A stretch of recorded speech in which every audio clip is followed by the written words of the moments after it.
నమస్తే అండి. ధ్యాన మిత్రులందరికీ ఆత్మ నమస్కారాలండి.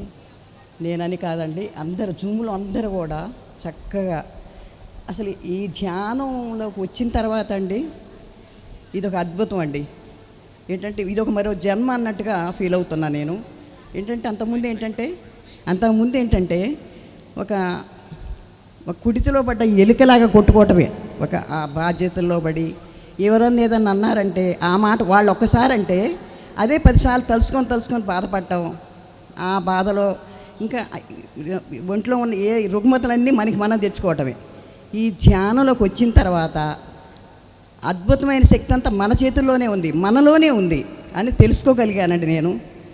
ఈ శైలేష్ రెడ్డి గారి జూమ్ ఏంటంటే అద్భుతం అండి. ఆ పేరే సతీ సమేత సప్తఋషుల జూమ్ సెక్షన్ అండి. అద్భుతమైన పేరండి. ఎవరు వచ్చిన గ్రేట్ మాస్టర్లు అండి, అందరు గ్రేట్ మాస్టర్లు, అందరు చక్కగా అద్భుతంగా. మన అన్నపూర్ణ మేడం కూడా భగవద్గీత గురించి చాలా అద్భుతంగా చెప్పారండి. చాలా రోజులు జరిగింది. ఇప్పుడు గార్లపాటి శ్రీదేవి గారండి 100 రోజుల నుంచి చెప్తున్నారు. చాలా అద్భుతంగా జరిగిందండి. క్లాసులు కూడా చాలా బాగా జరుగుతున్నాయి. ఆ పేరులోనే ఉందండి. అందరూ ప్రతి వాళ్ళు కూడా ధ్యానం మనలోనే ఉందండి. అదంతా కూడా ఆ ధ్యానంలోనే మనం ఏదైనా సాధించగలుగుతామండి. మనం సాధించగలుగుతాం. ఓకే అండి, థ్యాంక్ యూ అండి. నా అనుభవం ఇదండి. చాలా చక్కగా ఈ సప్తఋషి జూమ్ సెషన్ని ముందుకు తీసుకెళ్తున్నారు శైలేష్ రెడ్డి గారు, అలాగే రాజ్యం మేడం. నేను భగవద్గీత 18 అధ్యాయాలు చెప్పాను అనేది సప్తఋషుల జూమ్లోనే 18 అధ్యాయాలు చెప్పించుకున్నారు. ఎంతో శ్రద్ధగా ఆ జూమ్ సెషన్లో ఉన్న వాళ్ళు వినడం, వాళ్ళకి డౌట్స్ ఉంటే అడగడం సుమారుగా 6 నెలల పైన జరిగిందండి.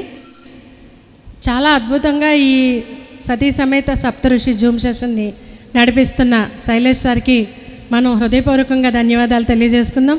అలాగే రాజ్యం మేడంకి కూడా థ్యాంక్ యూ. ఇంకోటండి, మేడం భగవద్గీత గురించి చెప్పిన తర్వాత అండి, భగవద్గీత అప్పుడు అందరం బుక్స్ తీసి చదవటం. అప్పటి వరకు పూజ గదిలో ఉన్నాయండి. అప్పుడు తీయటం మొదలుపెట్టామండి అందరం. ఏంటంటే బుక్ దేవుడికి అక్కడ పూజ చేసుకోవడానికే అన్నట్టుగా ఉందండి. ఎందుకంటే అది చూస్తే భయం, చదవాలంటే భయం.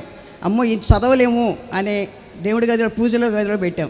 మేడం ఎప్పుడైతే వచ్చి చెప్పి భగవద్గీత గురించి చెప్పారో మాకు అద్భుతంగా ఇప్పుడు మేము చదువుకుంటున్నామండి, చెప్పుకుంటున్నాం. అందరూ కూడా చక్కగా ప్రతి వాళ్ళు కూడా కన్నడ వాళ్ళు ఉన్నారండి. వాళ్ళు కూడా కూడబలుకొని చదువుకొని భగవద్గీత అందరూ చదువుతున్నారండి. ఈ విషయంలో మటుకి అన్నపూర్ణ మేడంకి ధన్యవాదాలండి.